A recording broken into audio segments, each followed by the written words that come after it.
একদা একদিন মরুভূমির মাঠে হযরত আলীর ছেলে হাসান ও হুসাইন, অন্যদিকে হযরত ওমরের ছেলে আব্দুল্লাহ, তারা তিনজনে মিলে মসজিদের নববীর পাশে খেলাধুলা করছিল। তারা সকলেই সেই সময়ে অল্প বয়সী বালক ছিল। এমনিতেই শিশুরা খেলতে খেলতে ঝগড়াঝাটি করে ফেলে, তেমনি তাদের মধ্যেও ঠিক এরকম ঘটনা ঘটে গেল। খেলাধুলা করতে করতে হুসাইন ও আব্দুল্লাহর মাঝে তুমুল ঝগড়া বেঁধে গেল।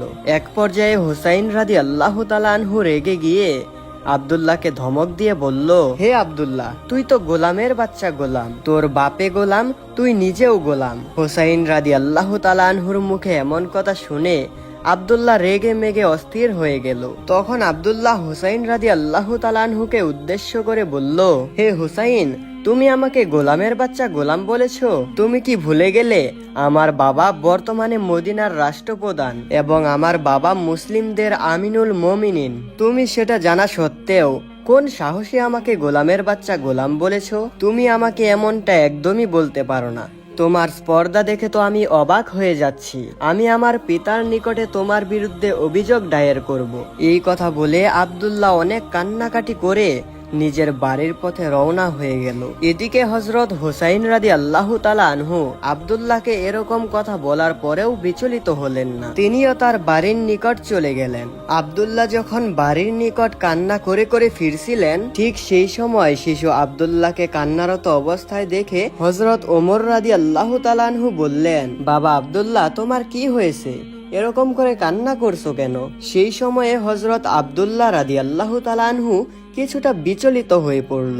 রেগে মেগে তার আব্বাজানের সামনে দাঁড়িয়ে বলল, হে আমার আব্বা, হুসাইন আমাকে গালি দিয়েছে। সে আমাকে বলেছে আমি নাকি গোলামের বাচ্চা গোলাম। সে আমাকে বলেছে তোর বাপ ওমর একটা গোলাম, আর তুই তার সন্তান, তুইও একটা গোলাম, তুই গোলামের বাচ্চা গোলাম। হে আব্বাজান, আমি আপনার নিকট বিচার দায়ের করলাম। আপনি এর একটা সঠিক বিচার করে দিবেন, কারণ সঠিক বিচার করা আপনার ইমানি দায়িত্ব। হযরত ওমর রাদিয়াল্লাহু তাআলা আনহু ছেলের মুখে এমন কথা শুনে অবাক হয়ে গেলেন। অতঃপর হযরত ওমর রাদিয়াল্লাহু তাআলা আনহু ছেলে হযরত আব্দুল্লাহ রাদিয়াল্লাহু তাআলা আনহুকে সঙ্গে নিয়ে দ্রুত হযরত আলী রাদিয়াল্লাহু তাআলা আনহুর বাড়ির দিকে গেলেন এবং প্রচন্ড রেগে গরম হয়ে হযরত আলীকে ডাকতে লাগলেন। এক পর্যায়ে হযরত আলী তার বাড়ির ভিতর থেকে বেরিয়ে আসলো। অতঃপর হযরত ওমর রাদিয়াল্লাহু তাআলা আনহু বললেন, হে ভাই আলী, আমার ছেলে আব্দুল্লাহ তোমার ছেলে হুসাইনের বিরুদ্ধে একটি অভিযোগ দায়ের করেছে। আমি যাচাই করে দেখতে চাই এই অভিযোগ সত্য নাকি মিথ্যা। হযরত আলী রাদিয়াল্লাহু তাআলা আনহু হুসাইনকে ডাক দিলেন। হুসাইন সঙ্গে সঙ্গে বাহিরে বেরিয়ে আসলো। অতঃপর হযরত ওমর রাদিয়াল্লাহু তাআলা আনহু নিজেই হুসাইনকে জিজ্ঞেস করলো, হে হুসাইন, তুমি কি আমার পুত্র আব্দুল্লাহকে গোলামের বাচ্চা গোলাম বলে গালি দিয়েছো? 6 বছরের ছোট্ট বালক ইমাম হুসাইন রাদিয়াল্লাহু তাআলা আনহু তখন স্বীকার করে বলল, হ্যাঁ, আমি আব্দুল্লাহকে গোলামের বাচ্চা গোলাম বলে গালি দিয়েছি। তখন হযরত ওমর রাদিয়াল্লাহু তাআলা আনহু হযরত আলী রাদিয়াল্লাহু তাআলা আনহুকে উদ্দেশ্য করে বললেন, ওহে আলী, তুমি শুনলে তো তোমার ছেলের মুখের কথা। তোমার পুত্র আমার ছেলে আব্দুল্লাহকে গোলামের বাচ্চা গোলাম বলে গালি দিয়েছে। আগামীকাল জুমবার নামাজের শেষে তোমার পুত্র হুসাইনের বিচার করা হবে। মসজিদের নববীর সকল মানুষের সামনে এই বিচারের ফায়সালা দান করা হবে। তুমি ও তোমার ছেলে হুসাইন মসজিদের নববীতে অবশ্যই আসবে। পরের দিন ছিল জুমবার দিন। জুমবার নামাজ শেষ করে মসজিদের নববীর বাইরে অনেক সাহাবী এসে হাজির হলো। জুমবার দিনে সচরাচর সবাই উপস্থিত থাকে। হঠাৎ করে হযরত ওমর রাদিয়াল্লাহু তাআলা আনহু বলতে লাগলেন, হে আল্লাহর নবীর সাহাবীগণ, আজকে মসজিদের নববীর বাইরে একটি বিচার করা হবে। বিচারটি হবে এই যে হযরত আলীর ছেলে হুসাইন আমার পুত্রকে গোলামের বাচ্চা গোলাম বলে গালি দিয়েছে। হুসাইন কেন আমার পুত্রকে গোলামের বাচ্চা গোলাম বলে গালি দিয়েছে, এই পক্ষে যদি হুসাইন কোনো প্রমাণ না দিতে পারে, তাহলে হুসাইনকে কঠিন শাস্তি পেতে হবে। এই কথা বলে হযরত ওমর রাদিয়াল্লাহু তাআলা আনহু সকল সাহাবীকে তার কথা জানিয়ে দিলেন। অতঃপর হযরত ওমর রাদিয়াল্লাহু তাআলা আনহুর এই কথা শোনার পর সকল সাহাবীরা একে অপরকে বলতে লাগলেন, হযরত ওমরের বিচার তো বড় কঠিন বিচার। নিজের ছেলে আবু সাহামা সামান্য একটু মদ পান করেছিল বলে সেই অপরাধে তাকে 80টি চাবুক মেরেছে। এই হলো সেই ওমর, খলিফা হযরত ওমরের চাবুকের আঘাত যদি হযরত হুসাইন রাদিয়াল্লাহু তাআলা আনহুর পিঠে পড়ে, তাহলে আমরা আল্লাহর নবীর সাহাবীরা কিছুতেই তা সহ্য করতে পারবো না। যেই হুসাইনকে পা থেকে মাথা পর্যন্ত রাসূল সাল্লাল্লাহু আলাইহি ওয়াসাল্লাম চুমু দিয়েছে, সেই হুসাইনের পিঠে হযরত ওমর রাদিয়াল্লাহু তাআলা আনহুর চাবুকের বাড়ি পড়বে, সেটা আমরা কোনোভাবেই মানতে পারবো না। সেই সময় উপস্থিত সকল সাহাবীদের মধ্যে একটি গুঞ্জন শুরু হয়ে গেল। সকল সাহাবী মিলে হযরত ওমর রাদিয়াল্লাহু তাআলা আনহুকে উদ্দেশ্য করে বলল, ইয়া আমিনুল মুমিনিন, আপনি সবসময় কোরআন ও কোরআনের হাদিস দিয়ে এই বিচার কার্য সম্পন্ন করেছেন। আমরা নবীর সাহাবীগণ কোনোদিন কোনো বিচারের ব্যাপারে আপিল করিনি, কিন্তু আজকে আমরা নবীর সাহাবীগণ আজকে এই বিচারের বিরুদ্ধে আপিল করছি। প্রিয় নবীজির কলিজার টুকরা নাতি হযরত হুসাইনের বিচার না করলে কি হয় না? উপস্থিত সাহাবীদের মধ্যে এই কথা শুনে হযরত ওমর রাদিয়াল্লাহু তাআলা আনহু হতভম্ব হয়ে গেলেন। তখন হযরত ওমর রাদিয়াল্লাহু তাআলা আনহু তাদেরকে উদ্দেশ্য করে বললেন, কিয়ামতের দিন হাসরের ময়দানে আমি ওমর যখন আল্লাহর কাঠগড়ায় ধরা পড়ে যাব, হে আল্লাহর নবীর সাহাবীগণ, মহান রব্বুল আলামিন যখন আমাকে ডেকে বলবেন, হে ওমর, তুমি নাকি সমাজে ন্যায় বিচার প্রতিষ্ঠা করেছিলে, কিন্তু তোমার ছেলে আব্দুল্লাহ তোমার নিকট একটি বিচার দিয়েছিল। রাসূল সাল্লাল্লাহু আলাইহি ওয়াসাল্লামের নাতি বলে তুমি সেই বিচারটি সম্পূর্ণ করনি। হে আল্লাহর নবীর সাহাবীগণ, সেই দিন আল্লাহর কাঠগড়ায় আমার পরিবর্তে তোমরা দাঁড়িয়ে কি এই জবাব দিতে পারবে? আমি খুব ভালোভাবেই জানি তোমরা কেউই এই জবাবের উত্তর দিতে পারবে না। অতএব আমাকে হকের ওপর অটল থেকে আল্লাহর আইন ভালোভাবে প্রতিষ্ঠা করতে হবে। হোসাইনের এই বিচারটিও আমাকে সম্পূর্ণ করতে হবে। মসজিদের নববীতে তখন হাজার হাজার সাহাবী উপস্থিত ছিল। তারা সকলেই একে অপরের সঙ্গে বলাবলি করছিল, আজকে হোসাইন রাদিয়াল্লাহু তাআলা আনহুর বিচার হবে, এটা কেউই মেনে নিতে পারছিল না। সকলের চোখ বেয়ে বেয়ে তখন পানি পড়ছিল এবং সকলের মনে সেই সময় একটাই ভাবনা ছিল, হযরত ওমরের বিচার বড় কঠিন বিচার। এই ওমরের চাবুকের আঘাত হোসাইনের পিঠে পড়বে, আমরা আল্লাহর নবীর সাহাবীরা এটা কি করে সইব? ঠিক তখনই হযরত ওমর রাদিয়াল্লাহু তাআলা আনহু হুসাইন রাদিয়াল্লাহু তাআলা আনহুকে সামনে ডাকলেন। ঠিক তখনই হযরত হুসাইন রাদিয়াল্লাহু তাআলা আনহুকে হযরত ওমর রাদিয়াল্লাহু তাআলা আনহু বললেন, তুমি যে আব্দুল্লাহকে গোলামের বাচ্চা গোলাম বলে গালি দিয়েছো, যদি তোমার এই কথা বলার পক্ষে উপযুক্ত ব্যাখ্যা না দিতে পারো, তাহলে তোমাকে কঠিন শাস্তি দেওয়া হবে। 6 বছরের ছোট্ট বালক ইমাম হুসাইন রাদিয়াল্লাহু তাআলা আনহু তখন বলে উঠলেন, ইয়া আমিনুল মুমিনিন, আজকে আপনি অর্ধেক পৃথিবীর শাসক হয়েছেন, মুসলমানদের আমিনুল মুমিনিন হয়েছেন। আপনি কি অস্বীকার করতে পারবেন যে আপনি আমার নানার গোলাম ছিলেন না? আমি হুসাইন নিজে দেখেছি, আমি হুসাইন নিজের চোখে দেখেছি। আমার নানা যখন উজু করার জন্য এগিয়ে আসতো, তখন আপনি পানির লোটা ভরে আমার নানার কাছে যেতেন, আমার নানাকে অজু করার জন্য পানি দেওয়ার জন্য।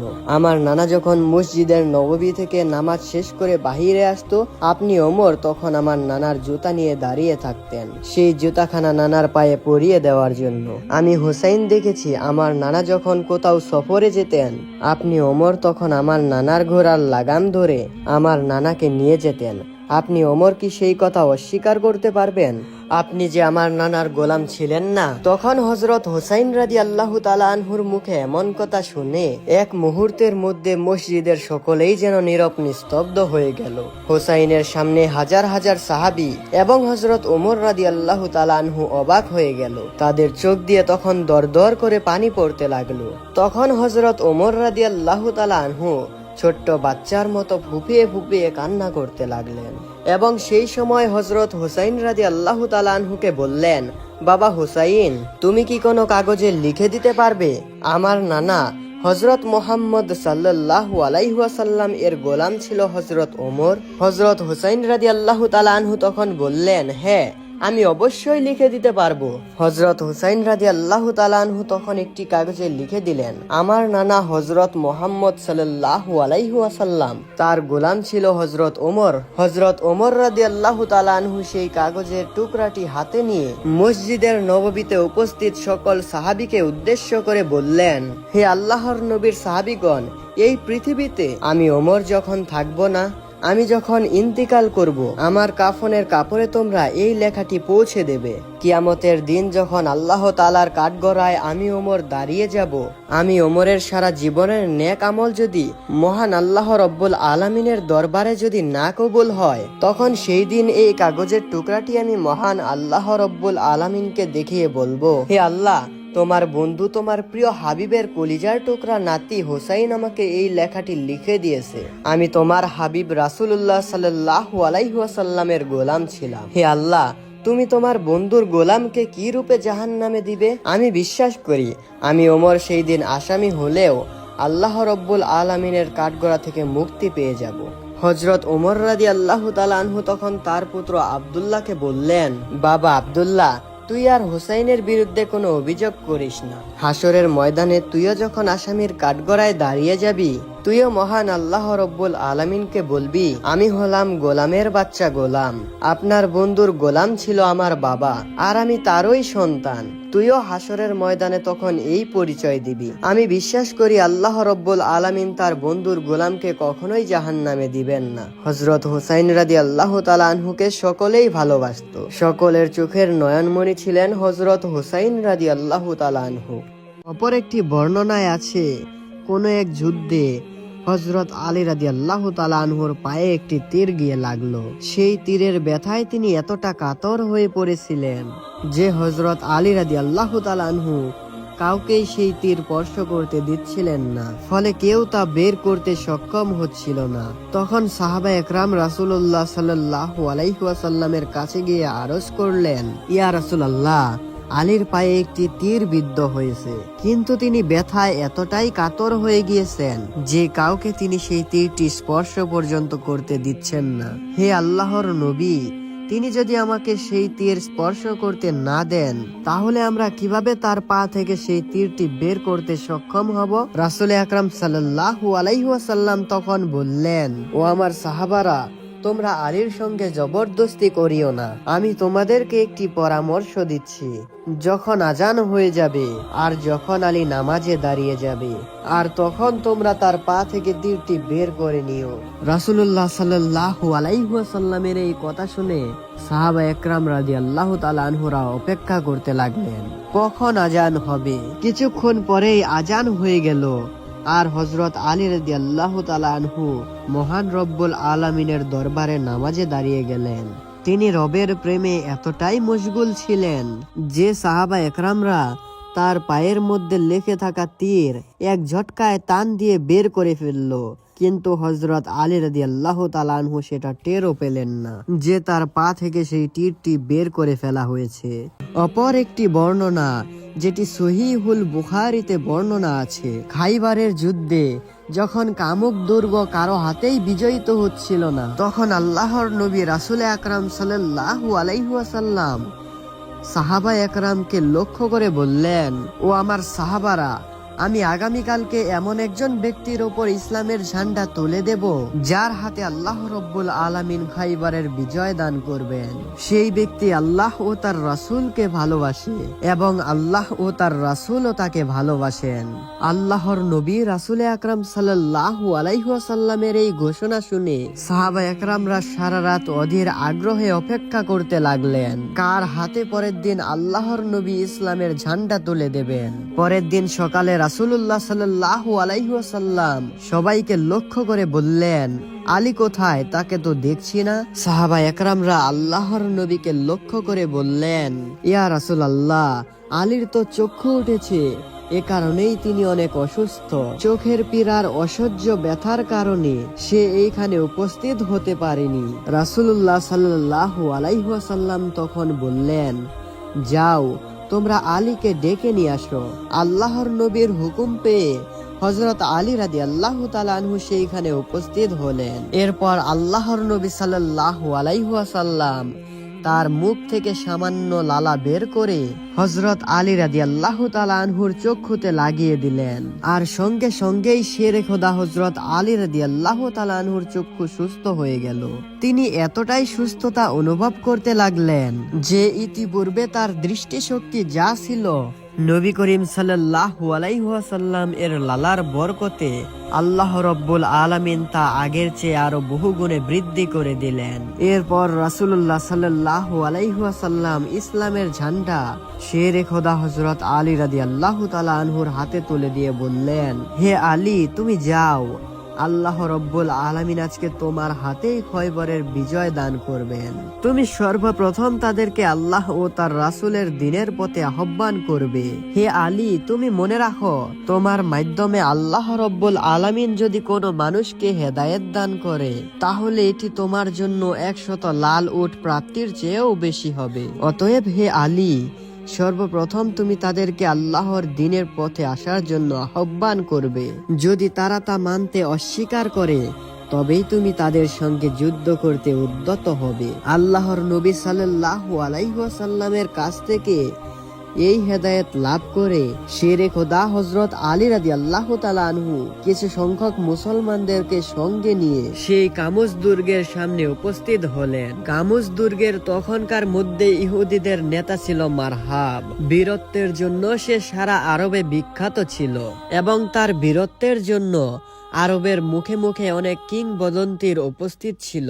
মারহাব যখন দেখল আলী রাদিয়াল্লাহু তাআলা আনহু কামুজ দুর্গ জয় করার জন্য মুসলমানদেরকে সঙ্গে নিয়ে কামুজ দুর্গের সামনে উপস্থিত হয়েছেন, তখন সে যুদ্ধের পোশাকে সুসজ্জিত হয়ে সেই দুর্গ থেকে বেরিয়ে আসলো। এরপরে সে মুসলমানদেরকে যুদ্ধের জন্য আহ্বান করে বলল, ওহে মুসলমান জাতি, তোমাদের মধ্যে কি এমন কোন বীর আছে যে মারহাবের সঙ্গে মোকাবেলা করার সামর্থ্য রাখে? তাহলে সে এগিয়ে আসুক, সে এসে পরীক্ষা করুক মারহাবের তলোয়ারের দার কতটুকু। এই কথা শুনে শেরে খোদা হযরত আলী রাদিয়াল্লাহু তাআলা আনহু এগিয়ে গেলেন এবং তিনি তাকে বললেন, হে আল্লাহ ও তার রাসূলের দুশমন, তোমাকে জাহান্নামের দুয়ারে পাঠিয়ে দেওয়ার জন্য আল্লাহর এই গোলাম প্রস্তুত রয়েছে। আলী রাদিয়াল্লাহু তাআলা আনহুকে দেখে মারহাব বলল, জেনে রাখো হে মুসলিম, খয়বর জানে আমার বীরত্বের কথা এবং পুরো আরব জানে আমার তলোয়ার কতটা ধারালো। জীবন যদি তোমার কাছে প্রিয় হয়ে থাকে, তাহলে এখনো আমি তোমাকে সুপরামর্শ দিচ্ছি, তুমি মারহাবের সাথে যুদ্ধ করার পরিকল্পনা ভঙ্গ করে যেইখান থেকে এসেছো সেইখানেই ফিরে যাও। মারহাবের এই এমন কথা শুনে হযরত আলী রাদিয়াল্লাহু তাআলা আনহু বললেন, আমার মা আমার নাম রেখেছে হায়দার, আর আমি একজন পরীক্ষিত যোদ্ধা। আমি ইসলামের ঝান্ডাকে উদ্গীপ করার জন্য আমার জীবন বিলিয়ে দিতেও প্রস্তুত রয়েছি। আর তুমিও শুনে রাখো, যার মধ্যে ঈমানের জোর রয়েছে তার তলোয়ারের ধার কতটা ধারালো হতে পারে তা তুমি কল্পনাও করতে পারবে না। তাই আমি তোমাকে সর্বপ্রথম ইসলামের পথে আসার জন্য আহ্বান করছি। তুমি ইসলামের এই ছায়াতলে প্রবেশ করো, তাহলেই তুমি নিরাপদ হয়ে যাবে। হযরত আলী রাদিয়াল্লাহু তাআলা আনহুর এই কথা শুনে মারহাব বলল, আমি এইখানে তোমার এই ইসলাম ধর্ম গ্রহণ করতে আসিনি, বরং আমি তোমার সঙ্গে যুদ্ধ করতে এসেছি। এসো আমরা দুইজনে যুদ্ধ করি, যাবে কার তলোয়ারের জোর কতটুকু। এরপরে শেরে খোদা হযরত আলী ও মারহাবের সঙ্গে যুদ্ধ শুরু হয়ে গেল। যুদ্ধের এক পর্যায়ে হযরত আলী রাদিয়াল্লাহু তাআলা আনহু মারহাবের মাথায় এমন জোরে আঘাত করলেন যাতে তার লৌহ বর্ম কেটে গিয়ে তার দেহ দ্বিখণ্ডিত হয়ে গেল। খয়বরের ইহুদিরা যখন দেখলো মহাবীর মারহাব মুসলমানের কমান্ডারের সঙ্গে নিহত হয়েছে, তখন তারা আর সেই দুর্গে বসে থাকতে পারল না। তারা দুর্গ থেকে বেরিয়ে এসে মুসলমানদের সঙ্গে তীব্র যুদ্ধ করে দিতে লাগলো। এই তীব্র যুদ্ধের এক পর্যায়ে হযরত আলী রাদিয়াল্লাহু তাআলা আনহুর হাতের ডালটি ভেঙে গেল আর তিনি সম্পূর্ণ ঢালহীন হয়ে পড়লেন। শেরে খোদা হযরত আলী রাদিয়াল্লাহু তাআলা আনহুর হাতে কোনো ডাল না থাকায় তিনি খয়বরের সেই ঘেরটিকে তার বাম হাত দিয়ে ধরে মুষ্টিবদ্ধ করে রাখলেন এবং তিনি খাইবারের গেট আল্লাহু আকবার বলে এমন জোরে টান দিলেন যে খাইবারের গেটটার ডাল হয়ে ছুটে আসলো। পুরো যুদ্ধের সময় শেরে খোদা সেই গেটটিকে ঢাল বানিয়ে ব্যবহার করতে লাগলেন। অতএব যুদ্ধের পরিসমাপ্তিতে হযরত আলী রাদিয়াল্লাহু তাআলা আনহু সেই গেটটিকে একদিকে নিক্ষেপ করলেন